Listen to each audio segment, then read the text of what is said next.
Welcome to Chuti Cootie Stories!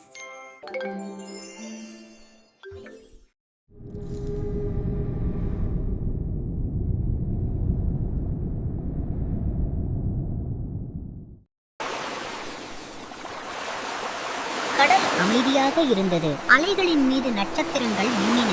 ஆழ்கடல் வெள்ளி ஒளியில் துலங்கியது.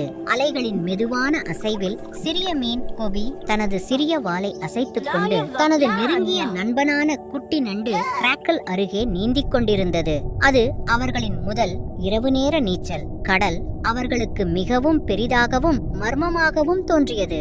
தூரத்திலிருந்து மெதுவான ஓசை ஒன்று வந்தது. அது ஒரு பாடல் போல, நிலவொளியில் அலைந்து வரும் மாயமான இசை.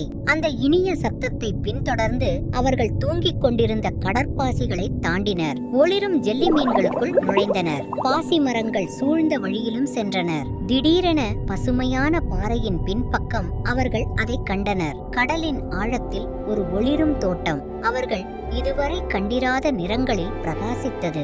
நட்சத்திரங்களைப் போல துலங்கும் பவள மலர்கள் அனைத்தும் மென்மையான மந்திர ஒளியில் ஒளிர்ந்தன. அடடா, எவ்வளவு அழகாக இருக்கிறது என்று கோபி மூச்சு விடாமல் சொன்னது. ஆனால் அவர்கள் அருகே சென்று கொண்டிருக்கையில் அந்த ஒளிகள் மங்கத் தொடங்கின. தோட்டத்தின் ஒளி மெல்ல மறைந்தது. I've got something to say, so listen up. என்ன நடக்கிறது என்று கிராக்கல் அச்சமுடன் கேட்டது. அருகில் இருந்த ஒரு நத்தை எழுந்து, கடல் நட்சத்திரம் பாடுவதை நிறுத்தினால் ஒளிகள் மங்கிவிடும். அவள் அமைதியாக இருந்தால்தான் பாடுவாள். ஏதோ தவறு நடந்திருக்கிறது போல என்று கிசுகிசுத்தது.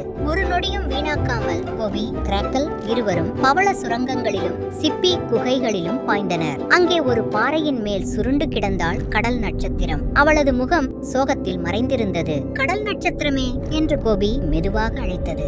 உங்களுக்கு ஏதாவது துயரம் ஏற்பட்டதா? அவள் ஆழமாக மூச்சு விட்டாள். என் ஒளிரும் முத்தை நான் இழந்துவிட்டேன். அது இல்லாமல் எனக்கு பாட ஆசை வரவில்லை. கிராக்கல் கண்கள் மினுங்கின. இருவரும் விரைவாக அங்கு ஓடி சென்றனர். உண்மையிலேயே மணலில் சிக்கி இருந்தது அந்த ஒளிரும் முத்து. அதை கவனமாக எடுத்துச் சென்றனர். கடல் நட்சத்திரம் அதை தொட்டவுடன் அவள் உடல் மெதுவாக தங்க ஒளியில் பிரகாசித்தது. பின்னர் அவள் பாடத் தொடங்கினாள். அந்த தாலாட்டு நிலவொளி போல கடலின் எல்லைகளிலும் பரவியது. ஒளிரும் தோட்டம் மீண்டும் உயிர்ப்புடன் இதுவரை இல்லாத பிரகாசத்தில் மலர்ந்தது. கோபியும் கிராக்கலும் மென்மையான பவள படுக்கையில் சாய்ந்து மேலே ஒளிரும் காட்சியை ரசித்தனர். கிராக்கல் சோர்வுடன் மூச்சுவிட்டான். இந்த கடல் ரகசியங்களால் நிறைந்திருக்கிறது. கோபி புன்னகையுடன் கண்களை மூடிக்கொண்டான். ஆமாம், இன்று நாமும் ஒரு ஒளிரும் ரகசியத்தை கண்டுபிடித்தோம். இரு நண்பர்களும் அந்த பாடலை ரசித்து அமைதியாக உறங்கினர்.